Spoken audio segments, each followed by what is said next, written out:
sister circle because sisters have problems too.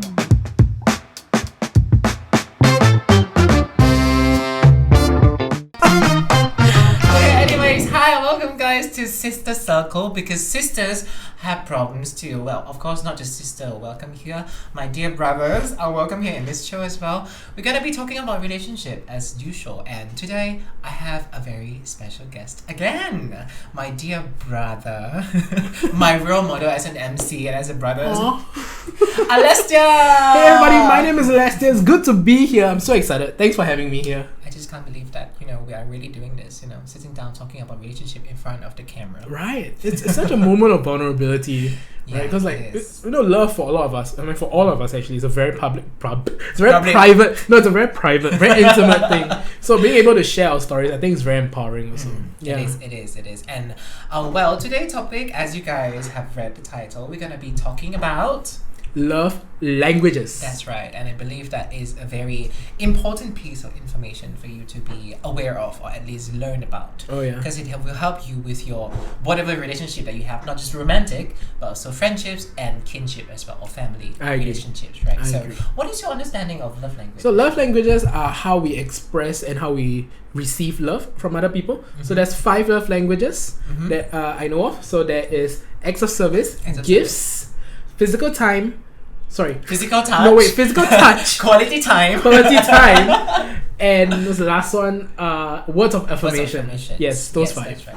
Like what Alastair said, and I totally agree with that, right? So love language is about communicating your love to the other person. It's about receiving your love, taking your love from the other person, and giving love to that person with the objective of filling in the love tank. Yeah, with the love tank. I love that term, like filling in the love tank. And it could be different for other people, everyone, right? The way you receive love could be different from the way you give love. Yeah. And filling in love tank means you are trying to express your love to them and feel loved by them. Right. So what do you think? What is the reason why love language is so important to you? I feel that love languages are really, for any good relationship, it's really the foundation, because you need to know how your partner feels about certain things and what's the best way to reach your partner, and for yourself as well, what you need from your partner in terms of love language, so you guys can provide the correct support and love for the person. That's right. Yeah, I totally agree with that, and I think it is very important, especially for like a long-term relationship, right? Because I have heard a lot of people talking about after the honeymoon period, they're starting to get a little bored. He doesn't understand me anymore. It's not as passionate. He's not the same. Before. It's not like before, but I mean, if you learn about this piece of information about love language, right, you actually learn how to make you feel loved and the other person feel loved as well. Make it as passionate. Maybe, to be fair, scientifically speaking, you can never make it as exciting as the first few months anymore. Yes. It's just that period of time. So the rest is just about you, how you are going to consciously make your relationship as fulfilling.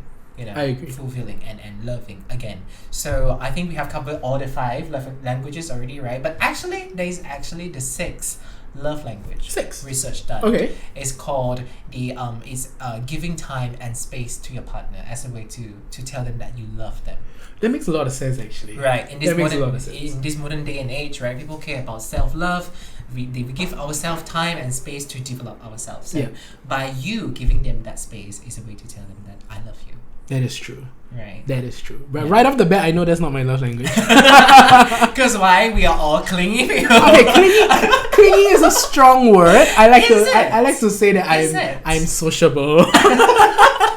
I'm very extroverted. So I rely a lot on my friends for just my social meter, not just my love tank. Right? So my social tank as well, because my friends are more important than a lot of my family members, just because of the support that they give me, and because of that I rely on my friends a lot. And as a result, if I were to shut off people, I would very rarely shut off my close friends. Even less likely I will shut off my partner. Historical data also, I've never shut off my partner before. So I know like I don't need space from my partner. Because first and foremost, your partner shouldn't be the one making you need the space as well, I feel.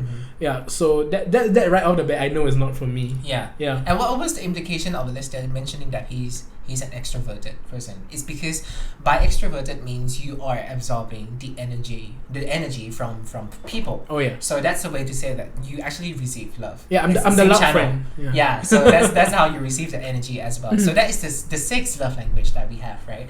Do you have any experience that you experience yourself about discrepancy of love language? Well, yeah, actually. So my love languages, right? Firstly, what I like to receive, I'm a physical touch and a words of affirmation person guy, right? So first two things about me, like my top two love language, I like to receive physical touch. I also like to receive words of affirmation. But my giving, so what I give for love languages is, I feel at the top of my list, acts of service and then gifts. And I'm the kind of guy that loves to put together surprises. I love to put together gifts for my partner. I will really go above and beyond to plan dates or just plan surprises for my partner. I'm the kind of guy who will be very willing to travel for my partner, or like just like if we're in the same school but we're just not seeing each other today just because of scheduling, I would try to find a pocket of time where I can just head over to where my partner is, surprise her, give her a hug, buy her a drink or whatnot. Who's gonna be that fortunate lady? so that's me, and that's how I like to show my love, right? Just to show them the support. But I realize for me, like receiving gifts, not so much for me. Where for me, what's more important is being able to be with my partner and having that touch, because as much as I'm an extroverted person, I feel that I like to show my vulnerable side to my partner. And after being with all my friends, being like the loud, the boisterous, and that's still me, right? I love being fun, and I love being fun. I like to think that I'm a fun guy. Right? And I was nodding with that. I was following with that. But when I go back to my partner, I just want to be able to like drop everything and like, long day, just give me a hug. And I like to fall into my partner's arms. So that's me, physical touch. Yeah. And words of affirmation let me know that I'm doing things right. And you're talking about discrepancy, right? Yeah. So I had a discrepancy in this with my first partner, my ex, right? So what happened was that, as you guys know my love languages, her love language was quality time. And her quality time love language is quite disjointed from the rest, I would say, because she would want me to go over to spend time with her, which acts of service, right? Absolutely. But her idea of me spending time over was, I have to go over and watch her study, or like just be with her as she studies. And some people like that physical presence, I understand, just not me, right? Because when I'm there, I want to do activities with you, I just want to be with you.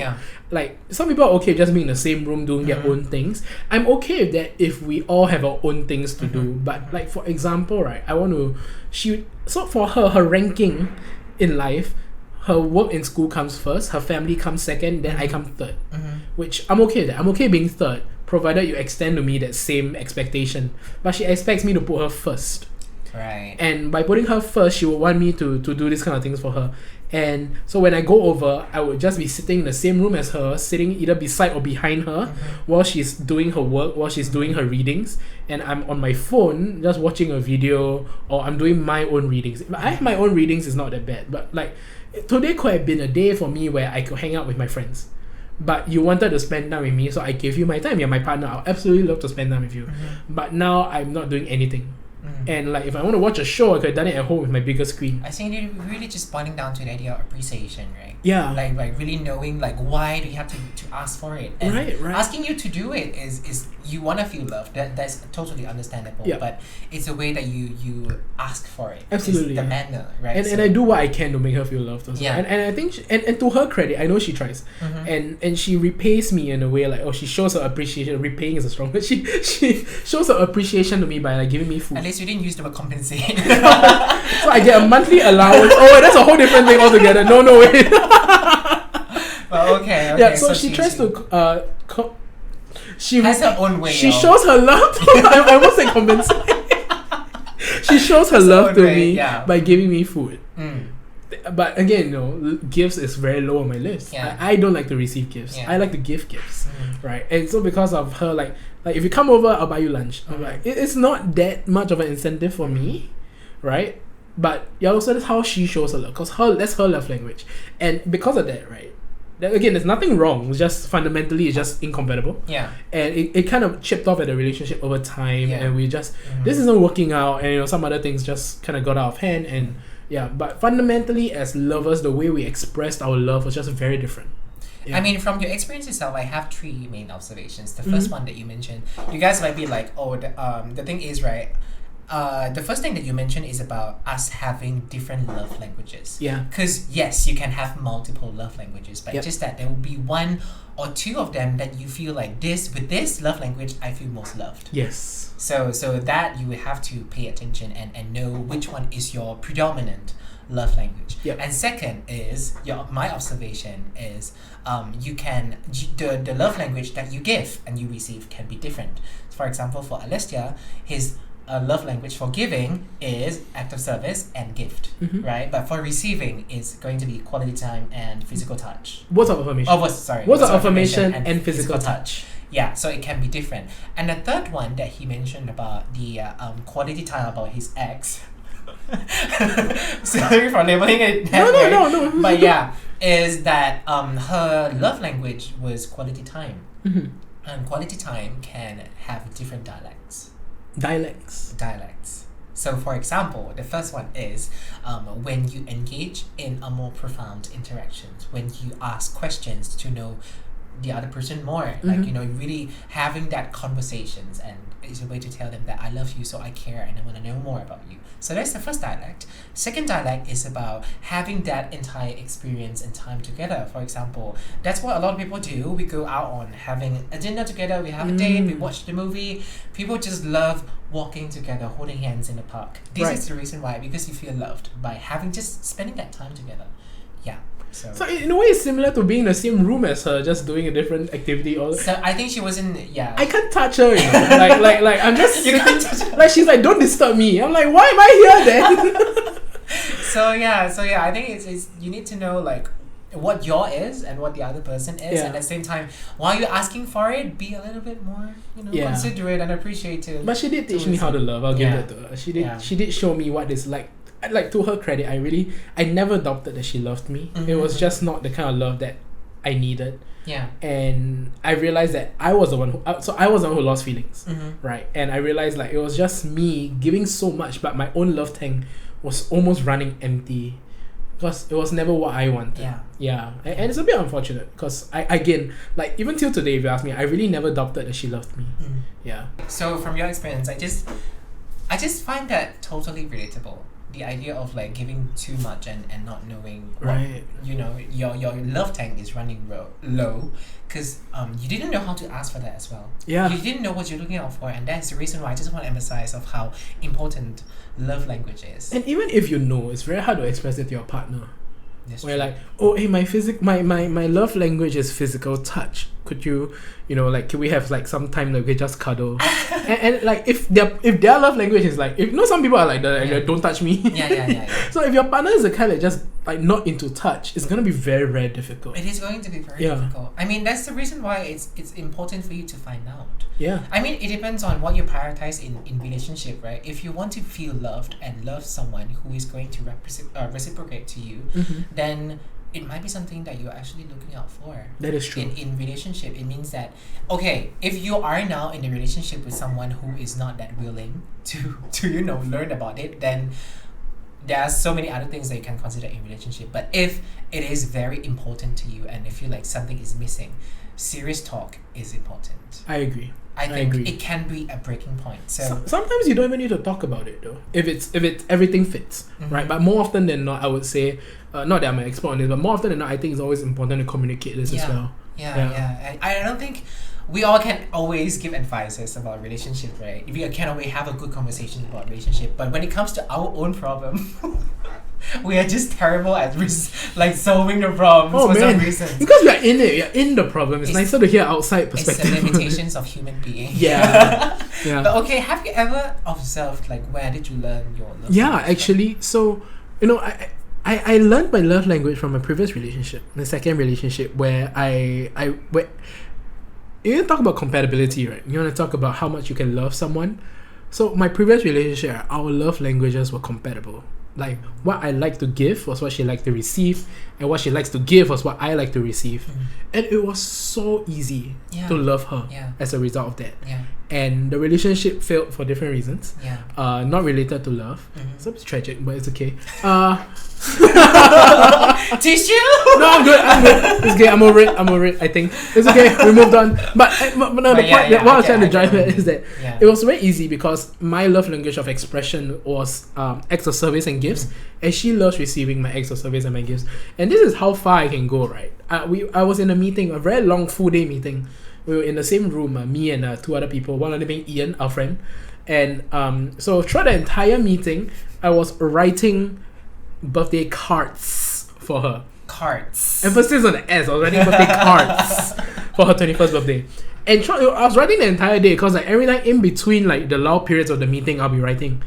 And so Ian suddenly like in the afternoon is like, what you been doing? You've been writing the entire day. I was like, oh, I'm writing birthday cards for her. And she's like, cards? I was like, yeah, check it out. Then I lifted up the entire stack.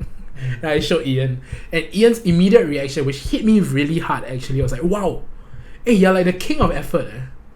And wow, that hit me very hard because I realized how far I was willing to go for my partner. And just that birthday cards thing, right? For the entire month, it was because it was her 21st and I wanted it to be special, and because of the pandemic we couldn't have a big party, so I really wanted to make it special for her. I planned an entire month's worth of celebrations for her. So every few days she will receive either a gift or like a surprise from me. Oh, that's so lovely. And I planned a lot of things for her, and the cards were just one of them. Yeah. And so I planned the entire month, and then I realized that this is really how much effort I am willing to invest in someone that I care about, because that's how I show my love. And you realize that's how she received love language. And that's how she received hers, right? I know she will appreciate it as well. Yeah. And you can see it when you like. So for my first relationship, whenever I gave her a gift, she'll be like, "Oh my god, that's so nice, thank you." And then I never see that gift again. Or like I know she stores it somewhere and it's gone. I'm like, okay. Then suddenly you don't feel very incentivized to get her gifts, right? Because you don't feel like it's reciprocated. Yeah. Whereas for her, in my second relationship, when I gave her a gift, I can tell she really appreciates it. I see her using it, and I can tell like how happy I just made her. Yeah. And that really means a lot to me. And I think for any relationship, the biggest satisfaction is when you see your partner happy. Yeah. When you see the smile on your face and you go like, yes, I made her happy. And you're like, this is right. That's one of the first important thing that you need to find out in relationship, right? And observation, being able to observe what your partner's love language is very important for you to be aware of as well. And and also for her, just seeing how she conveniently, I won't say conveniently, but also her expressive love languages were touch and words of affirmation. So for me, it was perfect because when I needed someone to fall into, and I could just like, I wanted to show my vulnerability, I was like, she was right there. Right, and she was right there to comfort me. She was right there to hold me. And at the same time, if I needed like encouragement, it just hits differently from the person you love than coming in from your friends. So her words carry a lot of weight to me as well, and it was so encouraging. I mean, just to be with her. You would be surprised of how that you having this compatible love language matters a lot on a daily basis. Like you'll be able to feel loved every single day. I agree. I mean, it's a really good way for you to it's a beginning of having a fulfilling relationship, right? It is. I mean, I acquired my love language not exactly from my romantic relationship, and I wouldn't say that because my primary love language is physical touch, and I don't think it's my parents. It's not my parents' love language either. Yeah. And definitely we all grew up in the typical Asian household. Verbally negative environment. So definitely words of affirmation is not our top. Physical touch, not words of affirmation. Generally speaking. It's not what we received when we were young. So I think I acquired mine from my secondary school. So it was a very small school. Each level we only had one class. So we knew all the junior and senior on the same level. And every time that I walked during the break on the corridor, then we would just like exchange hug. And it became like a common practice that I carry on. And I carry on up until now. I just, it's... That's true. I try to internalize why do I have to do that. It's actually a way that to tell the other person that I am embracing you, I'm welcoming you, I accept you for who you are through just the physical. You're so nice though. You give the nicest hugs also. Every time I see you, you're like, give me a hug, and then you're like, yes, and then like I get a hug from you. It's so nice. It's so nice. But it feels nice, but this might be different because not everyone is comfortable with the hug, right? So that we all can understand that. My personal theory is that because I'm a big guy, and if they're not comfortable with a hug, I'm just gonna be very, very intimidating. I mean, okay, to be fair, that's what happened when I first came to Singapore. One of my best friend, she wasn't entirely comfortable with the idea of hugging because she grew up from somewhere when everyone respect their personal space, and they just feel like, why do you need to hug? Like, right. Yeah, it's a little odd. So that thing, like what I say, it's not just about romantic, but also like friendships. Yeah. So you can be aware of how you give your love or receive your love as well. So there is no like, it's gonna reduce a lot of tension and misunderstanding as well. Right. Yeah. But also to what you mentioned, right? I feel like it's different from every person because for some, like, we didn't grow up again in a very physical touchy environment, in a very physical touchy in an environment with a lot of physical touch, in an environment where there's a lot of words of affirmation from our parents. Conversely, it could be because of that you're craving for it. Yeah. Right? Definitely. Like, I'm not sure where I got my love language. Okay, I know where I got my touch love language because when I was growing up, when in primary school actually, I was a little bit ostracized. Maybe because I was fat. Never really bothered to investigate. Maybe because I was a fat kid, right?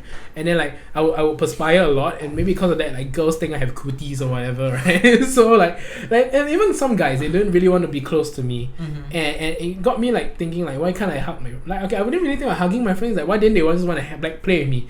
Why didn't they want to hang out with me? We didn't even want to play catching with me. So it's a bit like, it's like, I had my friends in primary school. It's just that there were some of them that were making it known that they don't like my presence.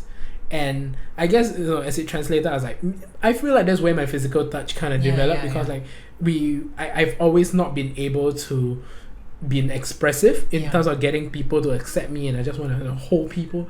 Could be that. Words of affirmation also, it's just hearing different people encourage you. It's just very different.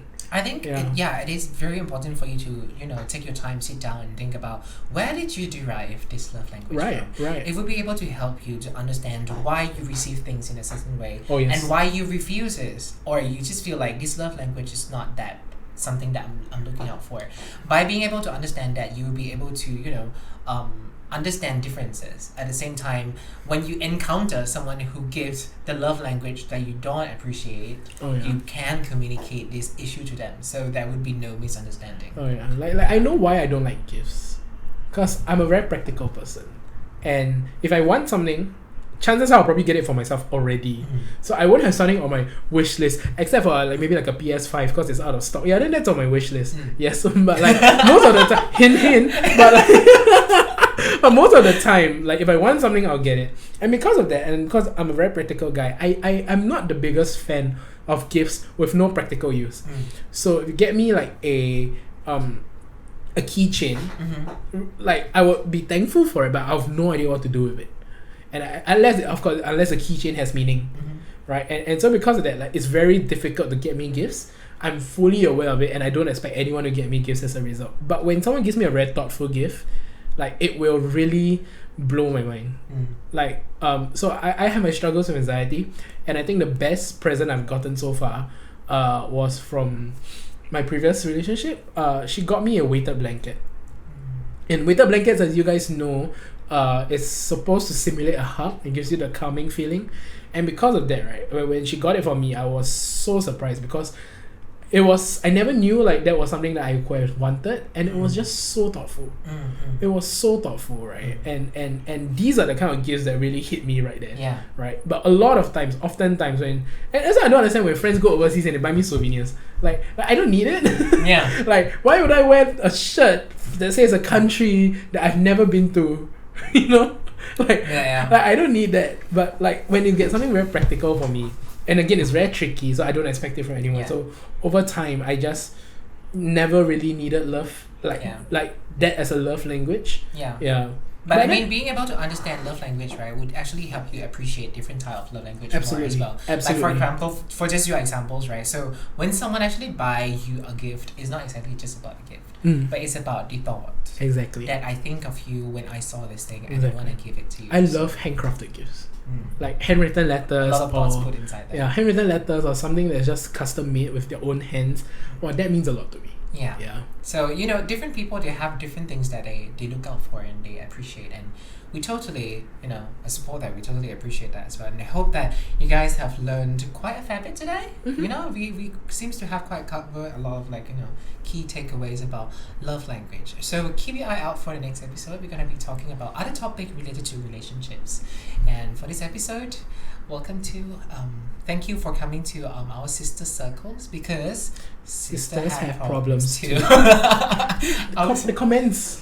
Oh, right. So if you guys have any experience that you want to share about your personal experience related to love language, or any key points about love language, just comment down below. I will be happy to read all I would love to read them as well. I would love to read them as well. I love to hear love stories from different people's perspectives. To just know what they do and what their partners appreciate. Yeah. And we all definitely have some unique key takeaway from different relationships. Yeah. I realized we never ever mentioned the term hopeless romantic. Hopeless? What do you mean? Like people always say oh I'm a hopeless romantic. Like what exactly is hope? I think I am though. What is it? Like hopeless romantic as in I tend okay. A bit of self-praise here. I think I'm a very romantic guy. Okay. And because of that, right, I like things to be perfect. Right? And when I plan things for my partner, I love it to be perfect. And then I'll put in a lot of effort. And so I think that's my perspective of hopeless romantic. And I think for some people, hopeless romantic means that they have a very weird fantasy of how they want their partner to shape out to be. I guess that side of hopeless romantic, not so much romantic. I don't think that it depends on who you are with, right? So if you are with someone who is equally romantic, it's not going to be as hopeless. Oh, that's going to be so fun. It's going to be full of fantasy. It's going to be competitive. I will out-romanticize you, my love. I mean, romanticism is not something that we all, not everyone subscribe to. Yeah, I agree. Right? So if you're romantic, then you better make your partner be aware of that you're gonna be throwing a lot of romantic because ideas. it really so can it's not gonna be overwhelm. as hopeless anymore. Yeah. But I think that can be another topic for the next episode. Yeah. Right? So thank you very much for coming today. I'll see you guys next week. Bye!